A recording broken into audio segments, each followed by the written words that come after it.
क्या पूरा सीन बदलने वाला है? डॉक्टर एस जयशंकर और मार्को रूबियो में बातचीत हुई और इस बातचीत में ऐसा क्या हुआ? क्या भारत और अमेरिका के बीच में ट्रेड डील फाइनल होने वाला है? और पाकिस्तान के लिए ये टेंशन वाली बात क्यों हो रही है? जियोपॉलिटिक्स में बहुत कुछ चल रहा है। हमेशा की तरह वर्ल्ड मिरर के इस एपिसोड में जानने को मिलेगा बहुत कुछ, इसलिए वीडियो को अंत तक जरूर देखें। डोनाल्ड ट्रंप का लंच बड़ा महंगा है, लेकिन इस महंगे लंच को खरीदने के लिए असीम मुनीर ने सब कुछ दांव पर लगा दिया था। और ये मैं नहीं कह रही हूँ, ये कह रहा है एक ईमेल जो लीक हो गया है। हालांकि इस तरीके के ईमेल लीक नहीं होने चाहिए, पर ऐसा है ना कि अभी डोनाल्ड ट्रंप का प्रशासन कुछ ऐसा है कि कहना मुश्किल है कब किसकी चिट्ठी दुनिया के सामने खुलकर निकलकर सामने आ जाए। कहा जा रहा है कि 14 मई को असीम मुनीर को एक चीज समझ में आ गई थी कि भारत को अगर पछाड़ना है तो चाइना के भरोसे नहीं रहना होगा। चाइना के हथियारों ने हमें बुरी तरीके से धोखा दिया और चाइना से जो हम उम्मीद कर रहे थे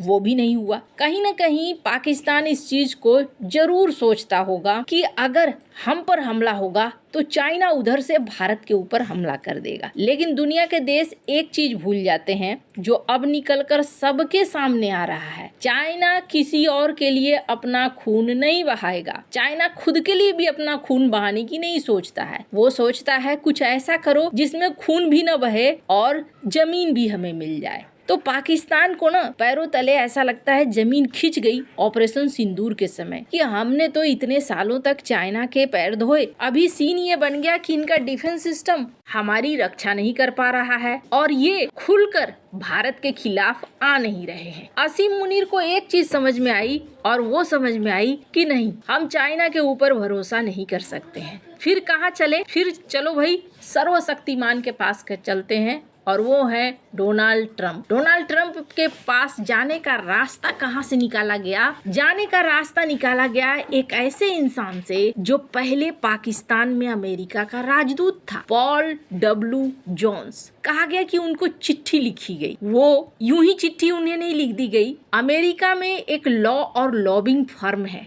स्क्वायर, उस पे एडवाइजर के तौर पर वो काम करते थे। तो यहाँ पर पाकिस्तान ने एक ईमेल लिखा और ईमेल में कहा कि भाई डोनाल्ड ट्रंप ने सार्वजनिक तौर पर जो कहा सीज फायर के लिए, मैं उसका धन्यवाद करता हूँ। इसके बाद उन्होंने एक एक लोभ की लिस्ट बनानी शुरू कर दी कि हमसे दोस्ती कर लो, अगर दोस्ती हो जाती है तो हम आपको क्या क्या दे सकते हैं। इसमें इन्होंने कई तरह की बातें कहनी शुरू कर दी कि हम आपके साथ ट्रेड और इन्वेस्टमेंट में भी आगे कर सकते हैं बात। अब इसमें क्या होगा, आपको पूरी छूट है, कोई शर्त नहीं, आप आराम से हम पर जितना टैरिफ ठोक सकते हैं टैरिफ ठोकिए, हम आपके सामानों पर टैरिफ नहीं लगाएंगे। इसके अलावा कहा गया कि फाइनेंशियल तौर पर हम एक दूसरे का साथ देंगे। सिक्योरिटी के पर कहा गया भाई हम ISIS के खिलाफ आपकी मदद करेंगे और TTP के खिलाफ आप हमें मदद कर दीजिए। कुल मिलाकर ये ऐसी चिट्ठी थी जिस चिट्ठी में सब कुछ कहा गया था कि भैया पाकिस्तान एक केक की तरह थाली में परोसा हुआ है। लेकिन क्या चाहिए असीम मुनीर को? कहा जा रहा था कि असीम मुनीर ने यहाँ एक डिप्लोमेटिक चाल चली, जिस डिप्लोमेटिक चाल में इन्होंने दिखाया कि हमारे पास बहुत सारे क्रिटिकल मिनरल्स हैं, बहुत सारी चीजें हैं और हम आपको बहुत मदद कर सकते हैं। कहा गया कि इस चिट्ठी का असर ऐसा हुआ और इस लॉबिंग का असर ऐसा हुआ कि डोनाल्ड ट्रंप को लगा कि बहुत सारा खजाना है जो मिल जाएगा। लेकिन अब धीरे धीरे समझ में आ रहा है कि नहीं, यहाँ पर बहुत सारा खजाना नहीं है और जो है उसे निकाल पाना आसान नहीं है और कहानी अब बदल रही है। पाकिस्तान को इस चीज का अनुभव तब हो गया होगा जब पैक्स सिलिका में भारत को बुलाया गया। Pax Silica rare earth material का एक सप्लाई चेन बनने वाला है और अगर ये सप्लाई चेन बनता है, पाकिस्तान के पास इतना ही रेयर अर्थ मटेरियल है, तो फिर पाकिस्तान इस गठबंधन में क्यों नहीं है शामिल। दूसरी तरफ ये देखने को मिल रहा है कि डोनाल्ड ट्रंप ने भेजा सर्जियो गोर को, और सर्जियो गोर वो शख्स जो डोनाल्ड ट्रंप के एकदम करीबी हैं। मतलब डोनाल्ड ट्रंप को भारत की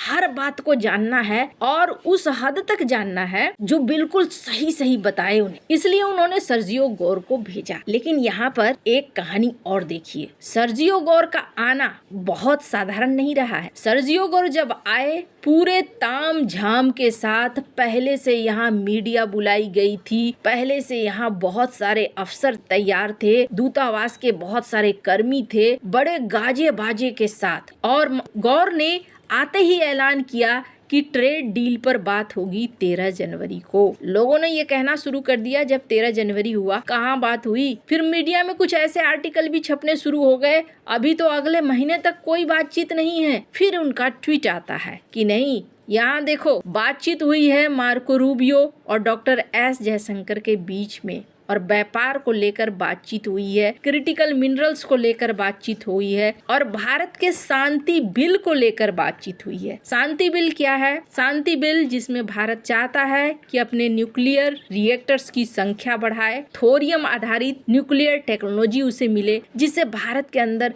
बहुत सारे रिएक्टर्स बन सके और ऊर्जा की जरूरत पूरी हो सके, इसके लिए किसी और पर निर्भर रहना न पड़े। दूसरी बड़ी चीज यह है कि प्राइवेट सेक्टर के लिए अब इसे कुछ ज्यादा खोला गया, कुछ रियायतें दी गई ताकि प्राइवेट सेक्टर यहाँ पर इन्वेस्टमेंट करे। तो यहाँ ये जो बातचीत हुई है, इस बातचीत के बाद गौर ने जब ये ट्वीट किया कि बातचीत हुई है और अगले महीने दोनों के बीच में मीटिंग हो रही है, ये एक संकेत दे रहा है कि आने वाले समय में दोनों के बीच में एक ट्रेड डील फाइनल हो सकती है और इस दिशा में बढ़ रहा है। बहुत सारे लोग, मैंने एक चीज नोटिस करा, जब सर्जियो गौर से पहले एरिक गारसेटी थे तो बड़े अजीब से कमेंट आते थे, लेकिन अब जब गौर हैं, इनको लेकर कुछ अच्छे अच्छे कमेंट आ रहे हैं, लोग आशा में हैं और लोग ये चाहते हैं कि ये टैरिफ की लड़ाई खत्म हो, भारत और अमेरिका के बीच में संबंध सुधरे। बहुत सारे कमेंट हैं जिसमें मैंने देखा ज्यादातर कमेंट अब ऐसे आ रहे हैं जो आशावादी हैं कि रिश्ते ठीक हो, रिश्ते खराब की तरफ न जाए। खैर,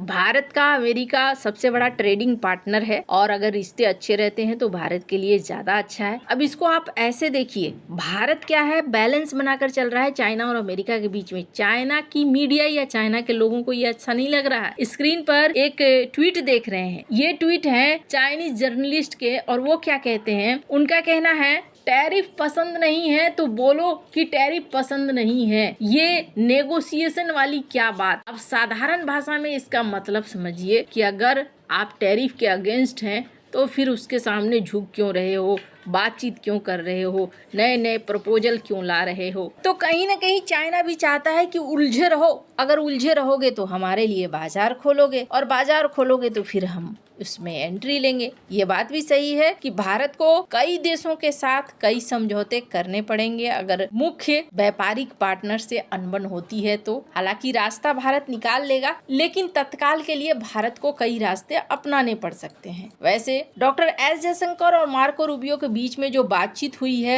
उसको लेकर कहा गया कि क्रिटिकल मिनरल ट्रेड और न्यूक्लियर टेक्नोलॉजी को लेकर बातचीत हुई है, पर एक पॉजिटिव कदम जरूर है आगे। इसका मतलब है कि हो सकता है रिश्ते अब सुधरे, क्योंकि एक और चीज देखने को मिला, वेनेजुएला में जो रूसी टैंकर पकड़ा गया था उसमें जो भारतीय थे उन्हें भी छोड़ दिया गया है। तो कुछ पॉजिटिव कदम अब अमेरिका की तरफ से बढ़ रहे हैं। आपको क्या लगता है इन सब मामले में, आपकी क्या राय है, कमेंट कर जरूर बताएं। जल्द मिलते हैं अगले वीडियो में नई खबर के साथ।